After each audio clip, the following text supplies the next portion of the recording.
The suspect, named as 39-year-old Daryl Brooks, is thought to have been fleeing another incident when his vehicle sped into dozens of people, striking many walking or performing along the parade route.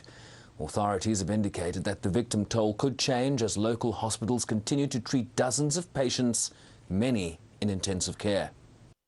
Waukesha police indicated that the suspect was booked on suspicion of 5 counts of intentional homicide, victims' ages ranging from 52 to 81, with 48 injured. We're no longer looking for a suspect vehicle. We do have a person of interest in custody at the moment, but this is still a very fluid investigation. The president also weighed in from Washington.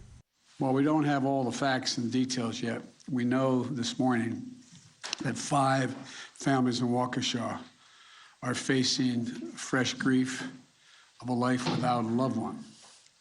At least 40 Americans are suffering from injuries, some of them in critical condition. And an entire community is struggling to cope with the horrific act of violence.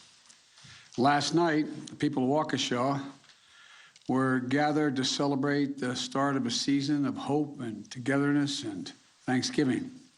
This morning, Jill and I and the entire Biden family, and I'm sure all of us, pray that that same spirit's going to embrace and lift up all the victims of this tragedy, bringing comfort to those recovering from the injuries, and wrapping the families of those who died in the support of their community. 18 patients were admitted to the Children's Hospital of Wisconsin, many in critical condition. Currently, we have 6 patients who we list in critical condition, 3 that are in serious, and 1 that is in fair. We also have 8 other patients that are listed in fair condition that are not in the intensive care unit and are in other units within the hospital. As Dr. Drendel noted, I think it is very important, and it really responds to the family of this situation, is that there's 3 senseless siblings that are currently hospitalized within Children's. And this is unique and truly demonstrates the devastating effects of this on our community. Eyewitness accounts talk about the vehicle coming out of nowhere, and within moments the sounds of bodies being mowed down. My husband said, I just remember him saying, is that guy trying to go around the parade? And I looked over, and as I looked over, I started to hear a lot of screaming and just saw a red SUV coming towards us. So all I could think of was to get my family back.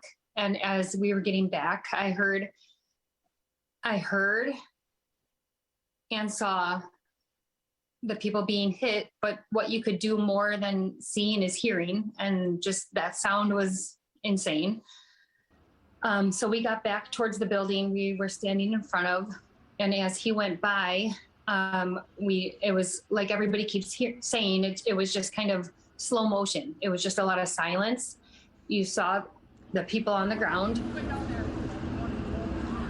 Reports suggest that the suspect was involved in a domestic stabbing incident before the crash, but details remain unclear for now.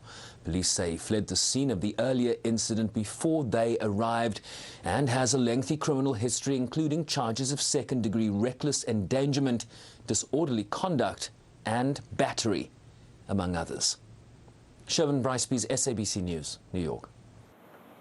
All right, we'll wrap